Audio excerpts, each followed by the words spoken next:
following interviews and commentaries are for entertainment only. The views and opinions expressed therein are those of the individual speakers and do not necessarily represent the views and opinions of Sheranian Communications, KHQN, or Utah Valley Live.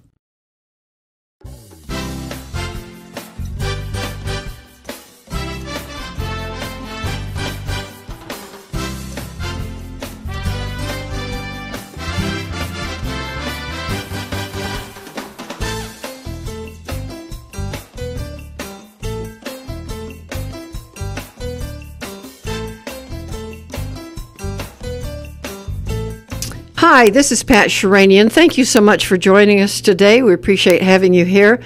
I am very excited about our guest today. I met Jay some time ago, and the more I have known him, the more I like him. Now, I don't know what that means, except that I find him to be more brilliant each time I'm with him. And now that he has written a book that we're going to talk to you about today, well, I just had to have him on the air with us and share his goodness with you. So, Jay, let's start out by Jay Kessinger, Kessinger. Right. Not K-I. Right. So it's Kessinger. Kessinger. Right, Okay. And actually, my first name is Alfred, so I go by Jay, but it's first name. It's really Alfred. So we're going to find you under Alfred on your book. No, it's A. A-J. Or Alfred J. Yeah. J-A-Y. Okay. Anyway, yeah. Find you anywhere. Okay. And we're going to tell you right off the bat that he can be found if you just Google the name of his book. Now, I'm going to hold this up, which you won't be able to see on the radio, but I will tell you what it is. The name of this book is If God Gets Angry, Why Can't I? So if you'll write that down, if God gets angry, why can't I? And we're going to be talking about this in a few minutes. But first, let's find out about you. You live up northern someplace, way up in a place that I couldn't find on a map. Right. I live in North Reno, Idaho. It's just up by Lewiston. It's about 300 miles south and east of Spokane, Washington, and then about the same distance from Coeur d'Alene, Idaho, and about 250 miles north of Boise. Okay, so up there a ways. Yeah. And so now today you're visiting Provo. Visiting Provo, going to go over to Bear Lake after this. That's a lot of driving around. Yeah. But we're glad to have you here with us. So, good to be here. Well, let's find out about you and your family because you've had some interesting things happen to you over the years, and you constantly have interesting things because anyone with 9 children is going to have life going on in multiples all the time. Yeah. So let's talk about your kids and where they are and what's going on with your family. Well, the kids are spread out. There's one in Orofino. He's actually a social What's the name of the town again? Orofino. Orofino, right. It's fine gold in Spanish, I guess. Okay, Orofino. I take everybody's word for that because I don't know anything about Spanish. So. Okay, yeah. All right. And so about the family. Family, I have one son that lives, well, let me start with oldest to youngest. That works. That's easier. The oldest is a daughter. She lives in Lewiston, Idaho. Her husband is with the State Patrol. He supervises the troopers in that region. And then she worked at Macy's, doesn't work anymore. She's sort of retired. Next is a teacher in Port Angeles, Washington, our next oldest daughter. We had 4 girls, then 4 boys, and then 1 trailer girl. And so next is a teacher in Port Angeles, Washington. Then the next daughter is a drug alcohol counselor in Pullman, Washington. Her husband is the sheriff of Whitman County. Then the daughter that just moved to Maryland, she's a stay-at-home mom. They have 5. Shannon's her name, and her husband just went to work with the patent office in D.C. And then Jason lives in Orofino. He has a clinic there. He's a social worker by training, as am I. And we're going to get more into that. Okay. Okay. Yeah. And so I just officially retired the second time last week. I was working with him, but I'm not going to do any more appointments there. I'll still be affiliated with the clinic, but and then the next is Michael. He lives in Lewiston, Idaho. He's an attorney there. They have 5 children. Next is Randon, lives in Nampa, works with the VA, works with a lot of the post-traumatic stress disorder. He's a master's in social work as well. And he works. They have 3 children with 1 on the way. And Jason has 1 on the way too. In fact, I think, well, if she doesn't start by the third, then the doctor's going to induce her. So she's due anytime. More grandchildren on the way. I probably won't be home for that one. And then was on Randon. They have 3 children, and then the youngest son is Stephen. He's doing his residency in emergency medicine at the Albert Einstein Medical Center in Philadelphia. Very good. So give him another 2 years. He'll be coming back to Idaho somewhere.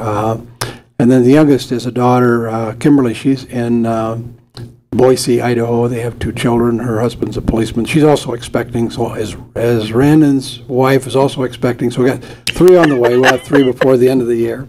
And that gives you how many grandchildren, if you lost count? No, that'd be 34, counting we inherited 4. Our oldest daughter and the next oldest daughter both had, their husbands had 2 children when they got married. So well, bless your heart. We inherited 4, and so it'll be 34 altogether. Any great-grands? No great-grands. Not yet. You're too young. Okay. All right. Well, I'm very impressed that so many of your children have followed in your footsteps to one degree or another. Yeah. And that must be gratifying when you all get together. I have to think you have wonderful stories. Yeah, they have some fun ones. Well, you do too. So what I'd like you to do, if you wouldn't mind, is sharing some of your accomplishments in your business career, in the career that you have chosen and that you've served in for so many years in business.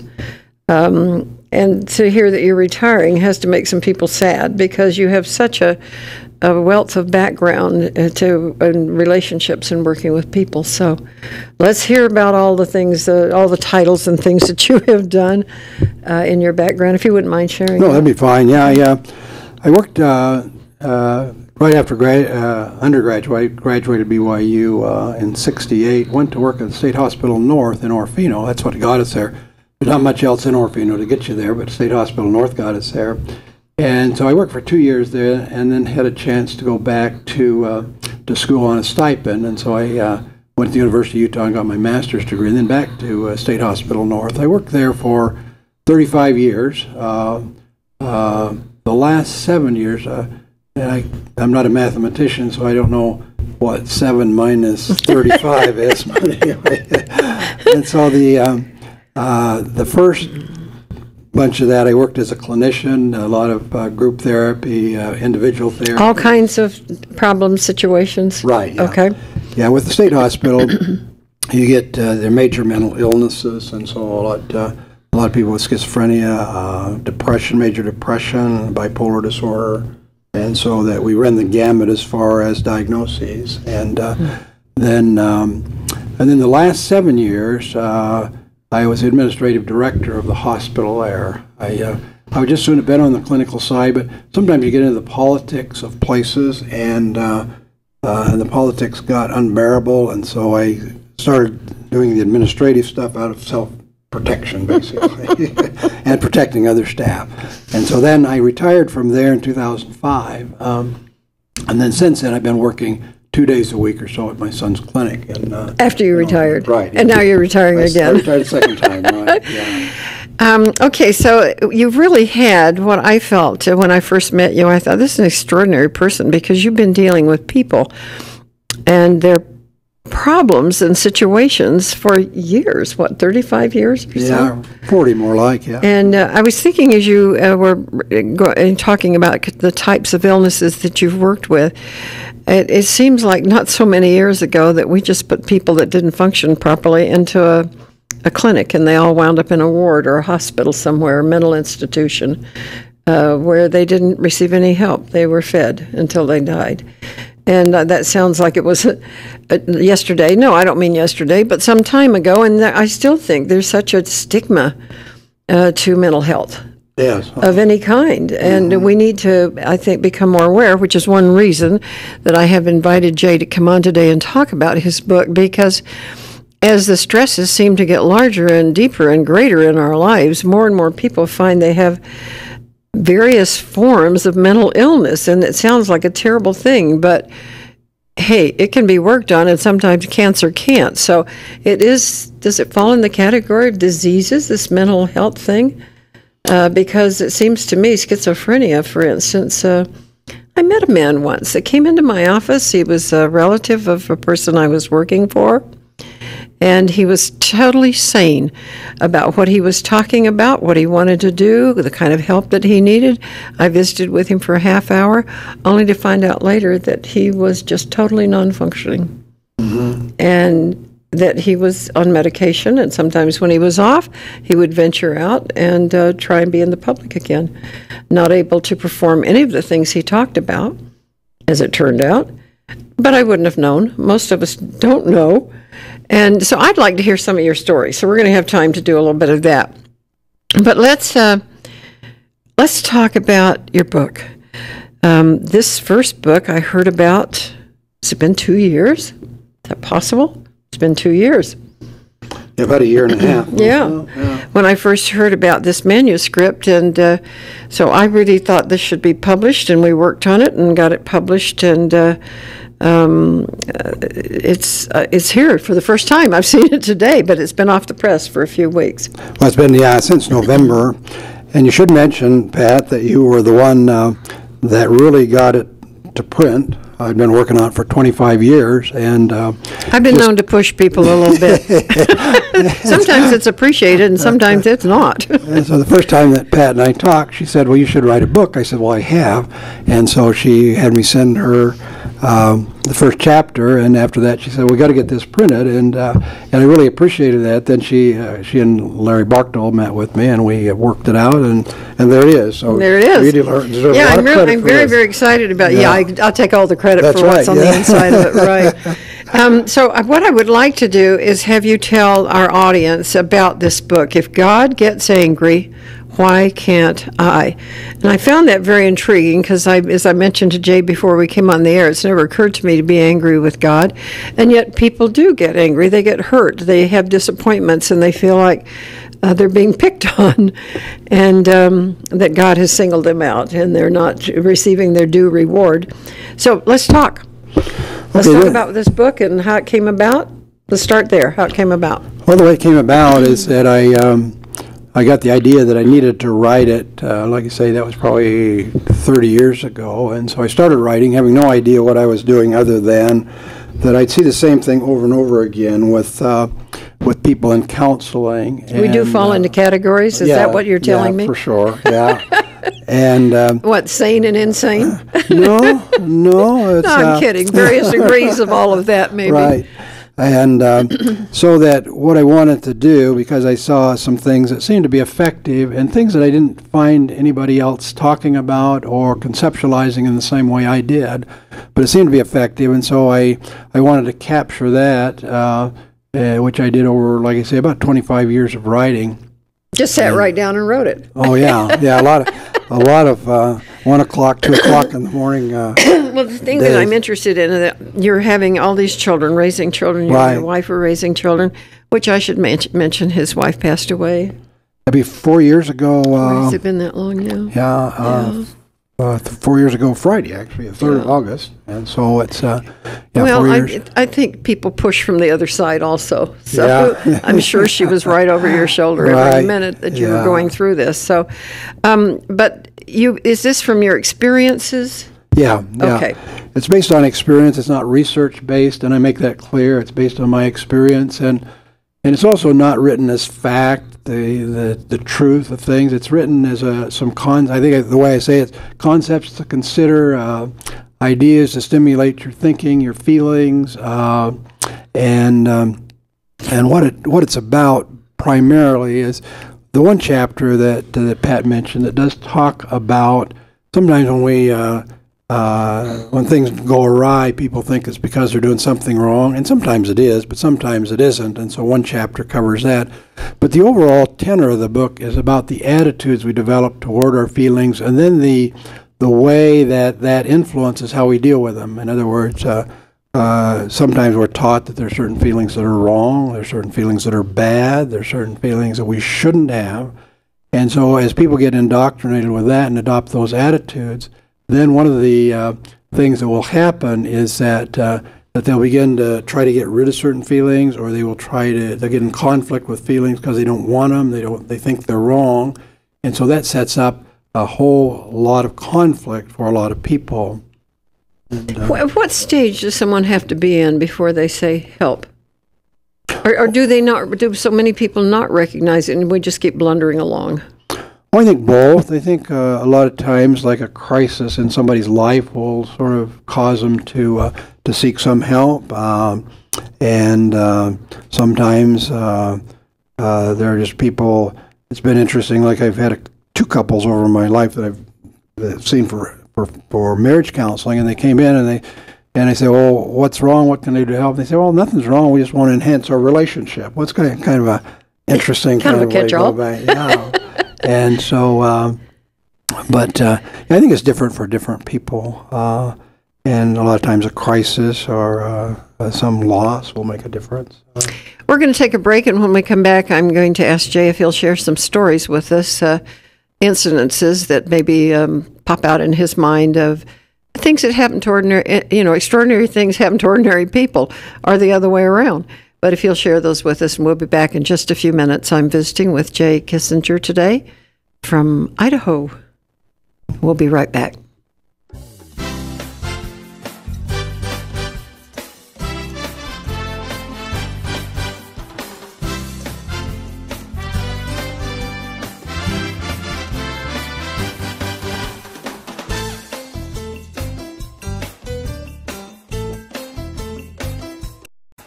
Create another revenue stream in 2012? Are you willing to put out the effort, generate some cash flow? Pat Sheranian is seeking 10 motivated individuals to join her Kyani team as independent distributors. Earn as much as you are willing to work for selling Kyani Sunrise, Sunset, Nitro FX, and Nitro Extreme. These great products are helping thousands of people enjoy better health and an improved financial situation. The most successful Kyani independent distributors started by trying the Kyani products, just as you can, virtually risk-free, as Kyani offers a 30-day money-back satisfaction guarantee. Try them and don't like them, and you'll get your money back, less the shipping costs. So many people today are challenged by obesity and diabetes, or don't have enough money for their needs, and they aren't doing anything about it. Don't be one of them. Call Pat Sheranian at 801-362-9552 to find out more about Kyani and what it can do for your health and for your wealth. That's 801-362-9552. Hi, I'm Roger Strong. I'm here to tell you about Tidbits of Utah County. No death, divorce, devastation, or destruction, just good news for good people. You'll find us everywhere in Utah Valley, in doctors' offices, restaurants, mechanic shops, anywhere that people wait. We have over 35 features of fun, family-friendly entertainment. To find a paper or to advertise, call Roger at 801-616-6288. Again, that's Roger at 801-616-6288, or Tidbits of Utah County, the happy paper for Happy Valley.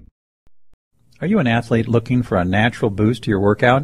Have you studied up on the benefits of nitric oxide production to your performance? Then you'll want to try Kyani's Nitro Extreme. Nitro Extreme promotes cardiovascular health and improved blood flow, supports muscle contraction and relaxation, as well as nerve transmission. I use Nitro Extreme right before I lift weights, and I've never been stronger in my entire life. If you don't try Nitro Extreme, you'll never know what you're missing. Call 801-362-9552 to order yours today. That's 801-362-9552.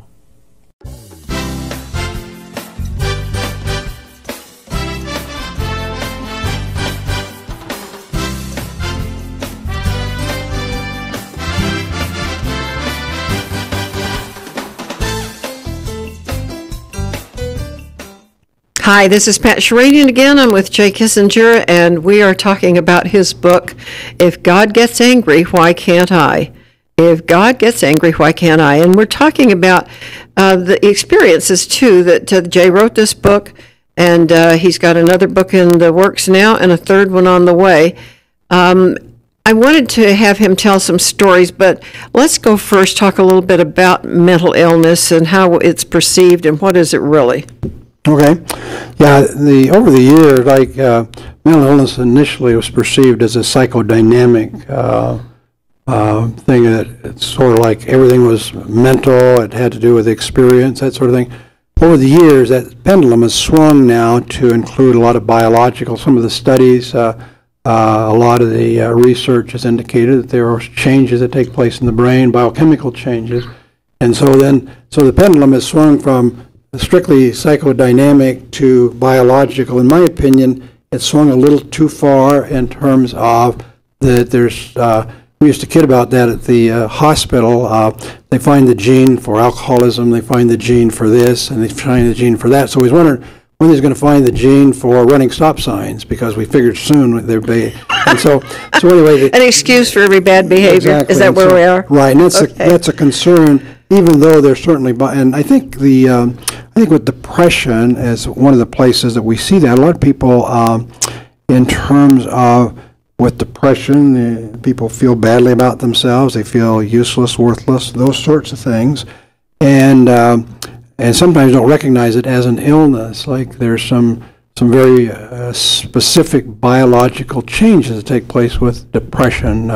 For example, most of the antidepressants now have to do with serotonin-based depression, the SSRIs, which is specifically serotonin. I never can remember quite how it's said.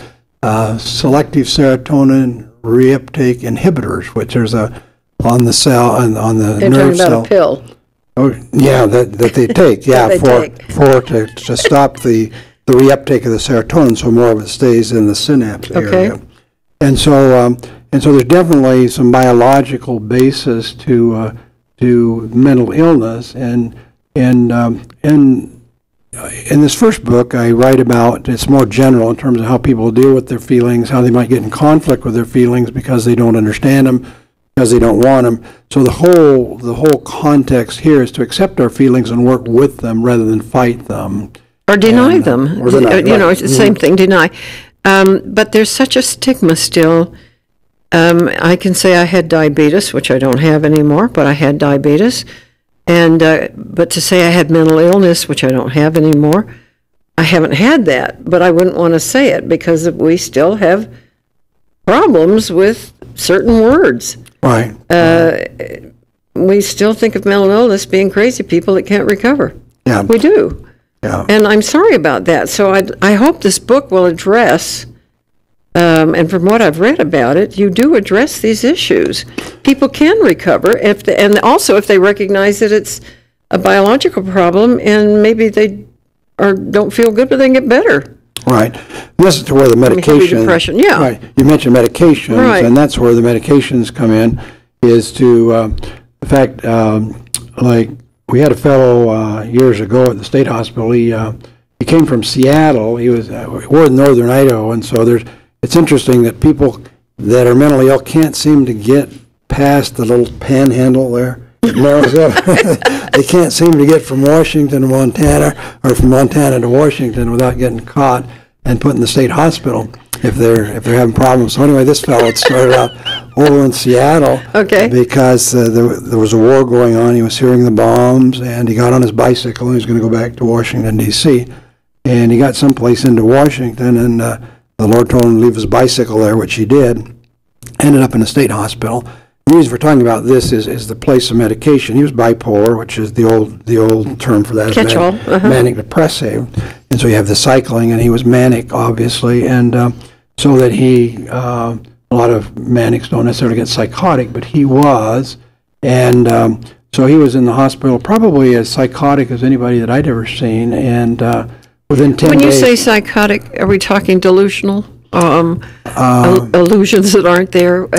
Yeah, it covers a broad spectrum, like hallucinations are often part of it, delusional, ideas of reference where people think people are talking about them or whatever, and so that, so it covers psychotic as basically being out of touch with reality. So he really was headed somewhere Washington, to take care of the problem. Right. Mm-hmm. In his mind. Yeah. On a bicycle. Yeah. Okay. Yeah, but he left somewhere in Washington. Washington State. Yeah, right. Yeah, it's kind of humorous because when he's getting ready to go, within about 10 days, he got back on his lithium. Within 10 days, he was just as clear as could be. And did he recognize where he had been and what he was going through, and he could say that was not reality? Right. Yeah. Once he was back on the medication. Right. Mm-hmm. Okay, so this was the most severe case that you had seen, maybe. Oh, one of them. Not necessarily the most severe. Yeah, I suppose the more severe cases are people that are violent, and we dealt with some of those. All right, so now this book addresses some of these? No, it doesn't. Okay. This is a book more for people, just average. Who should read this? Yeah. Well, anybody that's ever read a self-help book should read this one. Good. We've all read self-help books. My daughter, we should come read the self-help book. Right. Okay. This might help us. That's right. My daughter calls herself a self-help junkie, and so anyway, this is for her. Okay. And it takes a little different approach in terms of the way we deal with it. You do realize the most important person in our life is ourselves. That's right, yeah. And therefore we do work on trying to find out why we do say, think, feel, hurt, happy, whatever it is. Right. We do want to get to the bottom of who we are. Some of us have been blessed with understanding where we came from and where we're going, but we don't always know why the heck we do what we do while we're on this earth. Right. So that would be the audience. Right, yeah. Self-help. Want to find out more about why I feel like I feel. Now, do you give me answers in here? The answers are more covert in the sense what the gist of this is to accept ourselves the way we are and the feelings that we have. Now, in saying that, I need to say a lot of people, when you talk to them about accepting feelings or accepting themselves who they are, and they get concerned. If I accept myself the way I am, then I won't do anything to better myself. And that's not at all true. That until we accept where we're at, we really can't do anything about where we're at. And so, and the other thing that I point out in here, acceptance and approval are two different things. When we say that we accept, in fact, I use the example in there of my old Volkswagen is losing power. I don't have a Volkswagen anymore, but I did at one time. But if it's losing power and it's not running properly, I don't like that. I don't approve of it one bit. I don't approve of having somebody else fix it. I don't approve of having to fix it myself. But approving and acceptance have nothing to do with it. Until I accept that it's a problem, then I won't do anything about it. And so the acceptance is not an approval, and acceptance isn't the dead weight that we carry around. Acceptance is a place we start from. Okay. And so often what we do is we try to get rid of feelings. We try to start in a place we're not, rather than just accept where we are and work from there. And so it's kind of an acceptance of feelings, basically, as the key here. So we all have feelings. Right. But I must tell you, in order to get along in the business world, I do a lot of stuffing. Oh, yeah. Do we do a lot of stuffing? Sure. We need to at times. To get along with our neighbors, sometimes we do a lot of stuffing. We stuff those feelings. And eventually, do they come out some in some other way? Yep. And that's part of what's talked about here is that they'll show up as back problems or digestive problems. They'll show up in other ways. You think? Oh, yeah, I think so. I mean, really? Oh, really, yeah. Headaches, all those sorts of things. Now, I have felt for years that people give themselves cancer. They do it to themselves because they're so stressed out. Mm-hmm. But then you can't say to someone, stop being stressful. Right, exactly. I've had people say to me, don't stress. And I'm going, are you crazy? Right. This is who I am. Yeah, exactly. The queen of stress. That's it, yeah. But it also motivates me. Mm-hmm. Exactly, yeah. So I need to get from where I am to motivate without stress. Okay. Is that possible? Well, it might be. It might be. But, there's good stress. Like in the third book that I will publish, the next one is on guilt, and the third one... Yeah, wait, I want to mention that. Okay. Well, right while he's here, his book, which is it's in the mail now. It's at the editor now. The editor, and it's about, what's the name of it, Guilt? It's 3 Faces of Guilt. It will be on guilt. And my face is one of them. No, I'm kidding. Well, but have Pat's picture on it. It'll be one of the faces of guilt. Yeah. No, I said to him, I don't guilt, and I really don't. I mean, I feel it coming, and I just say, let that go. I'm not going to deal with that. And I may deserve some of it, but it's detrimental to my existence, so I don't do guilt. But I have such wonderful neighbors that feel very guilty about not making the cake or the pie for the last dinner, the next one coming up, or thinking they should visit everybody in the ward or the neighborhood. Right. Oh, yeah. And I had to face it one day and just say, I can't do all of this, and that's that. Or maybe I can, but I have to rearrange my life differently. And so the way, when I've worked all my life, then there are things that you don't participate in. I don't feel that much guilt about it, but a lot of people do. Mm-hmm. I have a friend that if she doesn't send a thank you card, didn't get it out on time, she just almost dysfunctional. Right. Yeah. I don't even understand that. I mean, I might think about writing the thank you note, but it may not happen. I'd more likely send an email. Well, that's Is that the kind of guilt we're talking about? Right, that's the whole purpose, and I actually cover guilt within the legal system as a comparison, and guilt within a moral context. We have guilt within a moral context to motivate us to change our behaviors. But then, for instance, pardon? For instance, for example, we violate one of the 10 Commandments. We feel guilty to bring us into line to live that particular principle.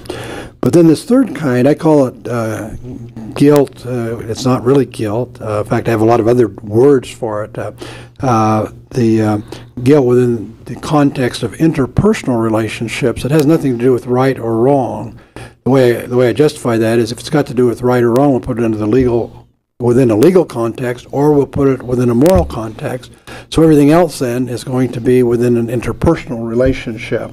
And that's where we get in more trouble. Exactly, and so that's the real purpose, and the one that's coming out now. In fact, I have I lifted it out. I have over 50 other words that I use that I say people will substitute guilt for. Oh, I want to hear them. Okay. Oh, wait, you know what? We need to take a break. Okay. We need to take a break. So stay with us because these are all substitute words that we use. Guilt for, right. Right. Mm-hmm. Okay. We'll be right back. This is Pat Sheranian with guest Jay Kessinger, and we're so excited to have him here today. Fun to be here, yeah. Thank you. I'm going to try and keep him for about a week and get my head all together and straightened out. We'll be right back.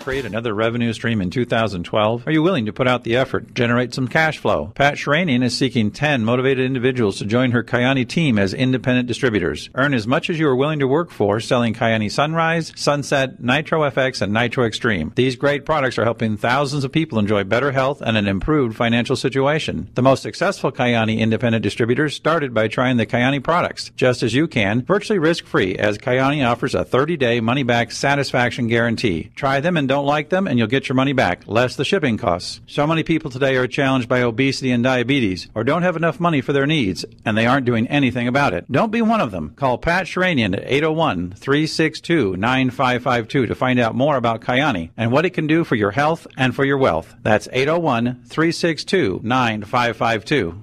Hi, I'm Roger Strong. I'm here to tell you about Tidbits of Utah County. No death, divorce, devastation, or destruction. Just good news for good people. You'll find us everywhere in Utah Valley, in doctors' offices, restaurants, mechanic shops, anywhere that people wait. We have over 35 features of fun, family-friendly entertainment. To find a paper or to advertise, call Roger at 801-616-6288. Again, that's Roger at 801-616-6288, or Tidbits of Utah County, the happy paper for Happy Valley.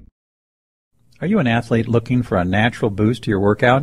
Have you studied up on the benefits of nitric oxide production to your performance? Then you'll want to try Kyani's Nitro Extreme. Nitro Extreme promotes cardiovascular health and improved blood flow, supports muscle contraction and relaxation, as well as nerve transmission. I use Nitro Extreme right before I lift weights, and I've never been stronger in my entire life. If you don't try Nitro Extreme, you'll never know what you're missing. Call 801-362-9552 to order yours today. That's 801-362-9552.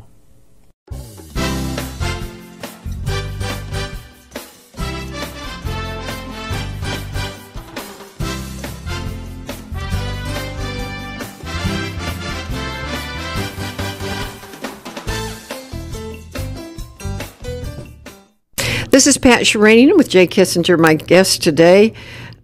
Jay is as an author, a new author. He's written a book, If God Gets Angry, Why Can't I? It's available now. You can get it by going to Google and simply typing in the name. It'll bring up the book, the website, and how you can order this book. What does it cost? On the Well, it's $19.95. $19.95. Okay. Yeah. And so let's give the title, because you just type in the title on your. Can they get it at any bookstores at this point? Is it out in the bookstores? It's not. I haven't seen it at any. You'd asked about Amazon earlier on. Once in a while, it's on Amazon. It's usually not available. Confetti Books have actually picked it up. I didn't realize it came out last November. I thought it was hot off the press recently. It is, yeah. It's still it's still hot off the press. Okay. All right. So you might find it on Amazon, but let's write this down. If God gets angry, why can't I? Right. And it's A as in the letter A, J, J-A-Y, Kessinger, K-E-S-S-I-N-G-E-R. He is from Idaho. He's got 35 years experience and spent 25 of them working on this first book. And the second book on guilt is ready to come out. It's in the process. And then the third book. Well, the third book will be Anxiety, Grief, and Depression. What I did is pick some of the more difficult things as I've counseled with people, the more difficult feelings. Like the first book, If God Gets Angry, Why Can't I, is more about accepting feelings in general.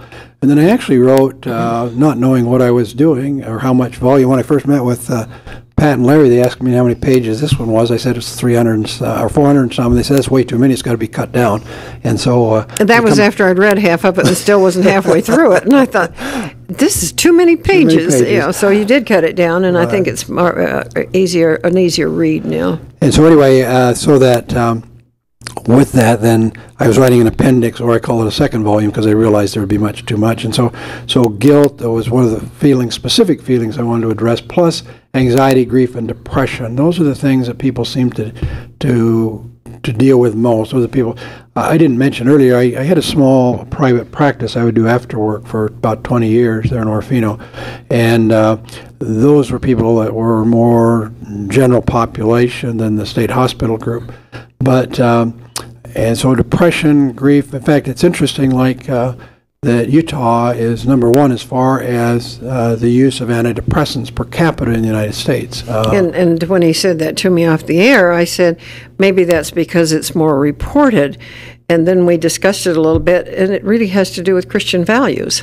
I think so. To a certain extent. Yeah, I think the high expectations we have of ourselves to do well. You need to bake bread every day, and your house got to be clean all the time. One of the things I've talked to women a lot about over the years is the difference between clutter and dirt. Some women will say, I got a dirty house, when actually all it is the kids have strewn their toys around, and you go up behind them every minute and pick up the dirty, or not the dirty, because they're not dirty, but the toys. The toys, clutter. It's called clutter. Yeah, right. So there's a big difference between dirt and clutter. There you go. And so, and we're going to, did we want to do the words? Yeah, we were going to do the words that, really we use the word guilt and we feel guilty, and so we're going to try and identify the difference. Okay. Okay. Right. So when I talk about guilt, and it ties in with this, even though it's going to be separate, like I say, and so when we talk about guilt within an interpersonal context, like guilt within a legal system, there's very strict criteria for right and wrong. Either a person's guilty or they're not guilty, and a person can even be guilty and be not guilty because they're found not guilty by a jury or a judge. And then there's a difference, like a person can be guilty and not feel guilt. So the second kind of guilt, which has to do with that in the moral context, is guilt that we feel when we violate our moral code. And that guilt has specific purpose to help us, motivate us to change our behavior.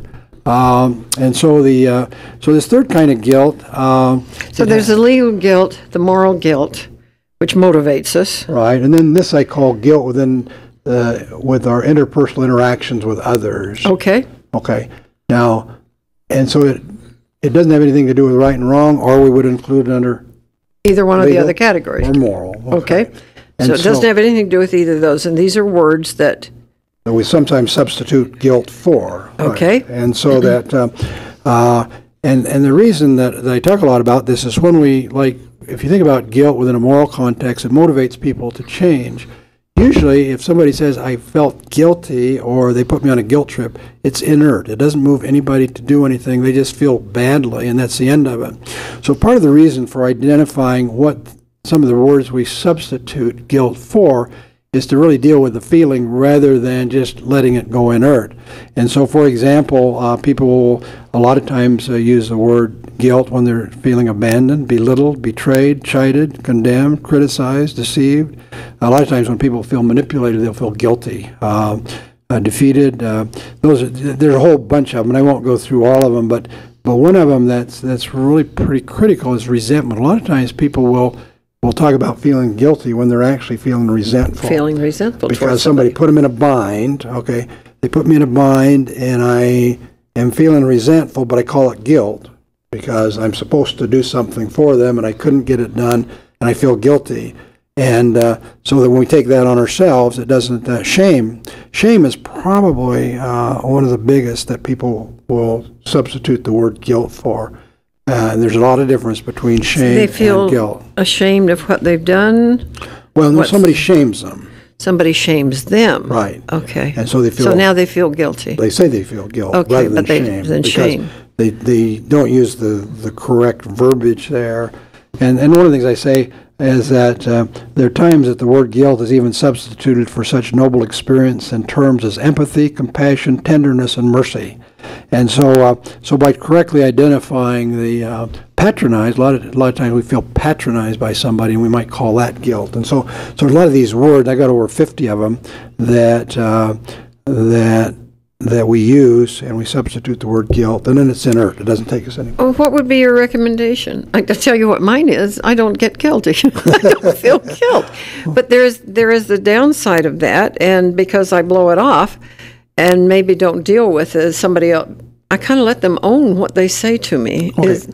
Does that work? Because this hasn't been my whole life, but in the last 10 or 15 years, I've been able to say, well, I appreciate that you've made this comment, but I don't agree with you. You're not walking in my shoes, therefore I'll let you own the comment. And I also have found in a disagreement that if you continue to engage, there can be guilt from that. Why engage? They have an opinion. You can accept it or reject it, but you don't have to engage in it. You can say thank you and move on.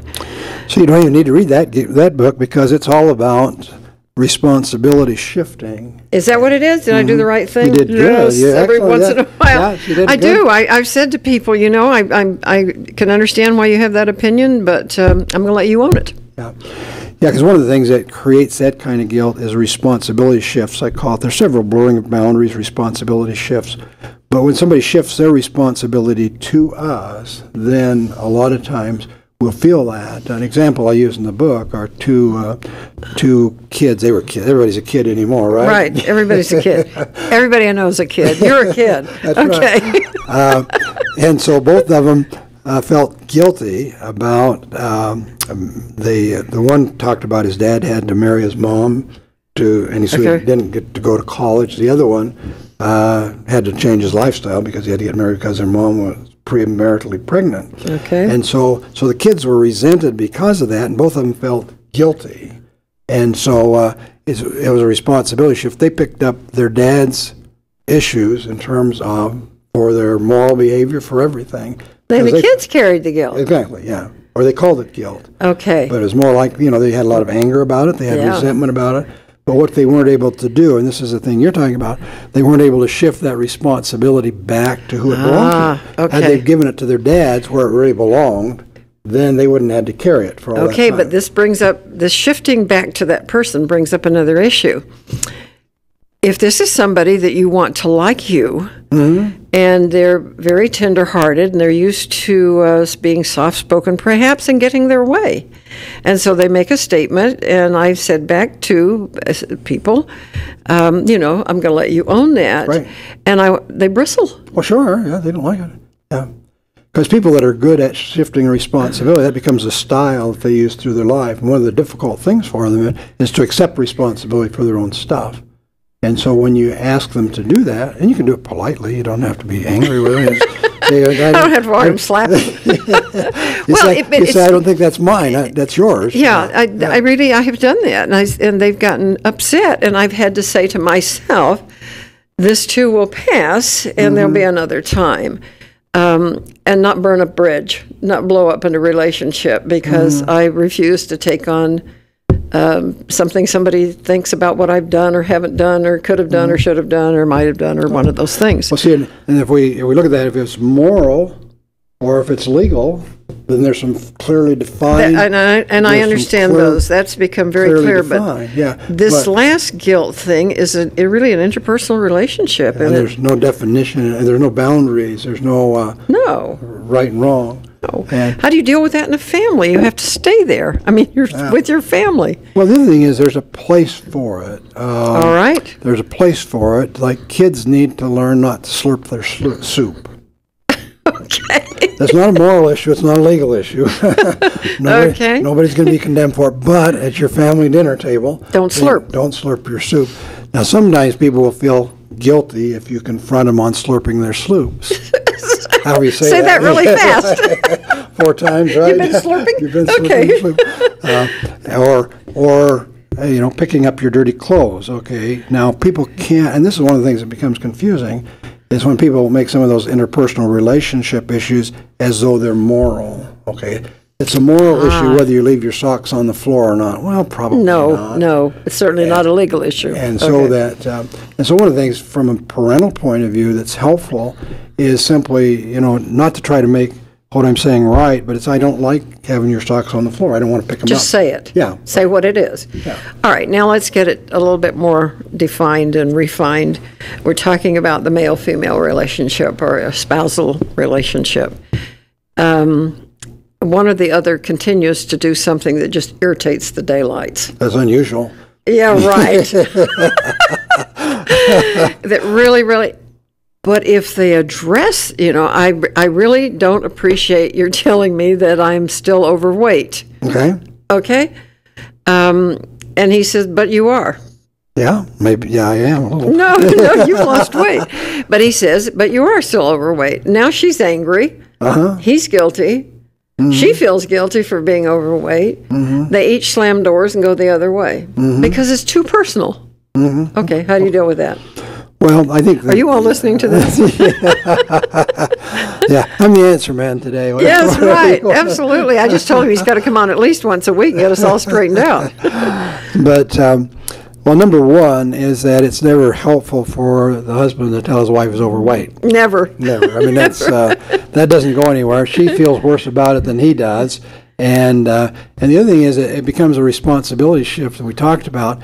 He's picking up responsibility for her weight, which will never work because it'll backfire. Right. In fact, I know a couple, they were friends of ours. Unfortunately, they divorced later on because of that very issue in terms of him being on her all the time about her weight. And what did she do? She continued to put on weight and to defy because she's not going to She's angry. Yeah. Mm-hmm, yeah. Now, she may use the word guilt, felt guilty, but... she's really mad as a hornet. Yeah. And I'm not taking this anymore. Right. I think this book on guilt is going to be huge. And also, I think your book on depression and things related to depression coming up. This second book should be out within a few months. Hopefully, yeah. It's with the editor now. And it'll be out in a few months. Right now, we're talking about a book, If God Gets Angry, Why Can't I? And this, it's somehow all of this seems to have to do with some form of guilt or responsibility, maybe is a better way to put it, becoming more responsible for our own behavior. But even getting beyond that, understanding our own behavior. So this is the one that's going to help us understand. This book that's out right now. If God gets angry, why can't I? Okay? That's kind of an overview. Let me say just one more thing before we break, and that is that the key with responsibility is that we take all of it that belongs to us. We never duck our responsibility. But if it isn't ours, then we may want to give it all back to somebody else. We may not want to pick that up. Or we may. Depends. But a person should be aware there is a consequence for every action. And not everybody wants to own their stuff. And so they're going to be upset with you. And we'll talk about this a little bit more. Jay Kessinger is my guest today. I'm Pat Sheranian. We'll be back in just a minute. Stay where you are.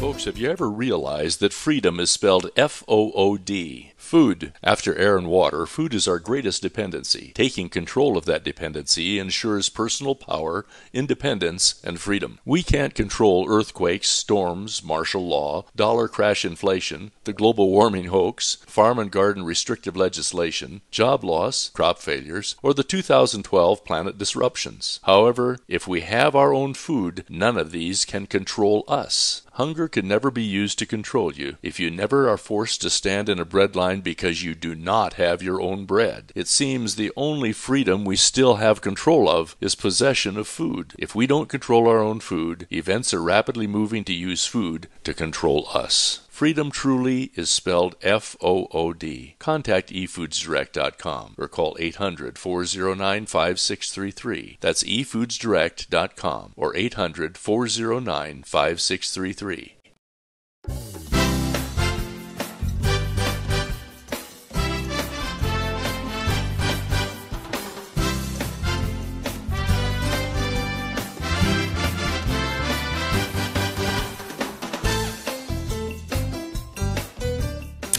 Hi, this is Pat Sheranian. We're back. My guest today is Jay Kessinger. He's a new author, but he's much, much more than that.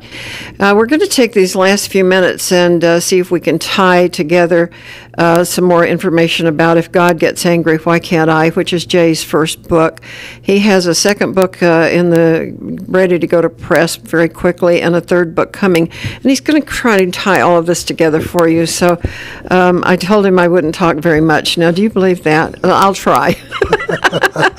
But it's so interesting, so I hope you're enjoying it as much as I am, because this first book, If God Gets Angry, Why Can't I?, really is about you, the individual, and finding out who you are.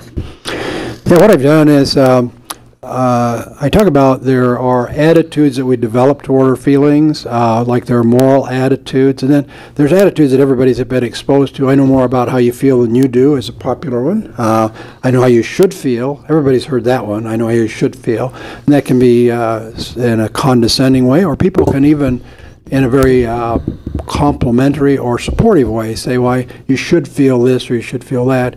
In grief, we see a lot of this where people say, well, the dead person wouldn't want you to feel that, or you should just let go of it and move on, all those sorts of things. And that's part of the reason for the appendix that I wrote, and then the third book will be a section on grief.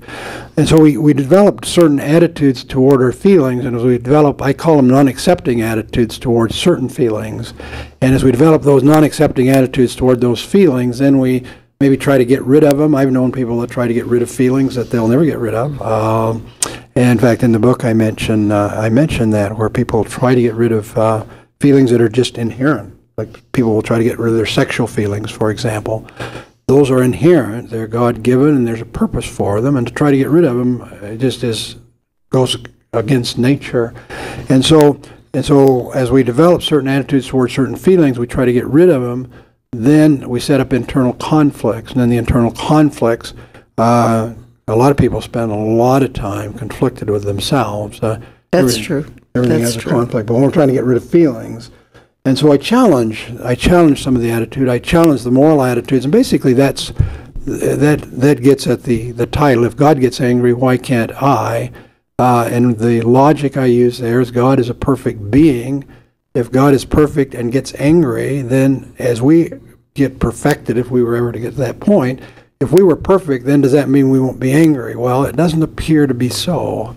And so I challenge the moral attitudes directly in that way. Another part of that do with the moral attitudes toward feelings is that people that feel badly or feel a lot of guilt or feel like they've done something wrong, one of the things I say is, if you've got some things that you've done in your life that make it go wrong, then fix them.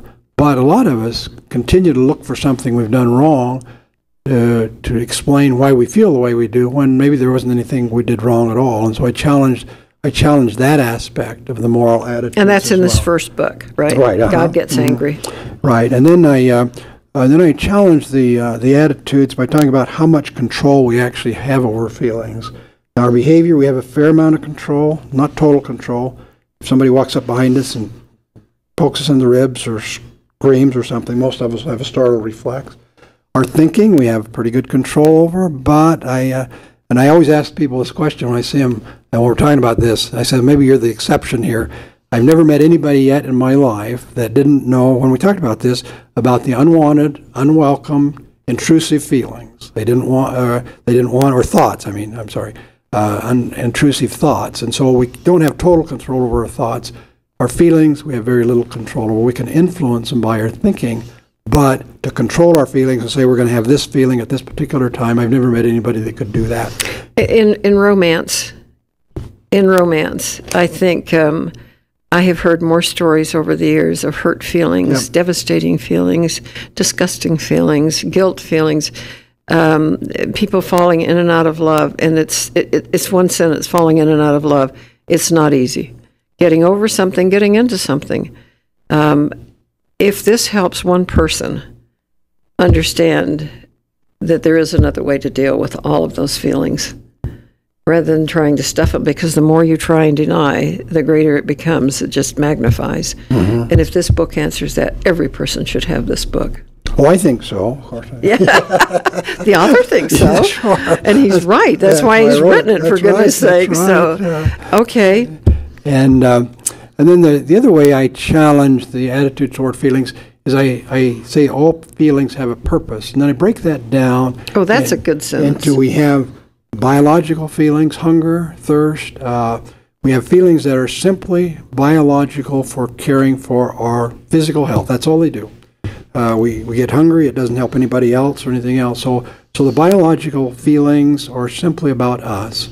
Then we have the feelings that are stimulated in response to psychological activities. Those would be things we see, things we hear, and things that are stimulated through our perceptual sorts of things. And so we might see an accident beside the road that might make us sick, or I won't say other things that we could see that would make us sick. Right. We see things that just are sickening to us, and we don't have control over that. But the other thing that comes in, sometimes we'll see things that will move us with compassion, that we'll see somebody destitute or somebody that's in need, and so that moves us to do something. Or somebody has a fire, and or we go to the benefit. We give some money because somebody has had a tragedy in their family. And so those are feelings that are stimulated in response to psychological activities. They have purpose. Then the third area is feelings, and in the book I say I'm not addressing this as a religious issue. I say you simply can, if you're talking about the purpose, the other thing before that, I'm sorry, so I do the biological feelings, and then I do the psychological, and then sexual feelings, which is a combination of biological and psychological. Those can be stimulated through biological. And this is all, again, in this book. Right, And then, and so then I cover sexual feelings, and the thing I do there is talk about how healthy they are, how natural they are, and because a lot of negative attitudes get developed toward those, and so that hurt feelings, they're very noble. Hurt feelings. People get angry at themselves, women in particular, that they think they should perform better, different. Men stress all the time over not enough sex or with the wrong partner. If this helps, again, one person. This book can be purchased on Google. Type in the If God Gets Angry, Why Can't I? And you'll be able to get it through Google. But I'm going to do something else. We have radio listeners here in Utah Valley, and some don't use the computer. So I'm going to call Boyd Tuttle and see if I can get some books delivered here. And I'll get some picked up. And people would like to have a book. My number is 801-362-9552, 801-362-9552. And let's get some in the office, and people can come by and pick them up. That'd be great. That sound good? That's great. Otherwise, you can find them on Google, but the title is If God Gets Angry, Why Can't I? Let me just sneak in that real quickly. Then the third area I talk about are spiritual feelings that have to do, everything else is stimulated within us, or is a product of our stimulation. And what I point out is that there seems to be a realm that doesn't have to do with us, that there's other things that can stimulate us, like spiritual issues. And so those are kind of the four categories. Let's give them again really quick. Just name them one after. Okay, you get the biological feelings, and then feelings that are stimulated in response to psychological activities, either things we see or think. Then the sexual feelings, which is a combination of the first two. And then there's a spiritual realm that can stimulate feelings and thoughts as well. And so those are the four. That's the last way that I challenge the attitudes we have towards feelings is that these feelings have purpose, and that we're better off if we align ourselves with them than we try to fight them and get rid of them. Wonderful. This is going to be a great read. I'm looking forward to reading more of it. You've been great to come down and be with us this hour. And those of you that maybe want to watch this later, it is archived under pat.utahvalleylive.com. Thanks so much for being with us today. Again, Jay, you're great. Thank you. Thank you for being here. Yeah. And we'll be back again. Bye-bye.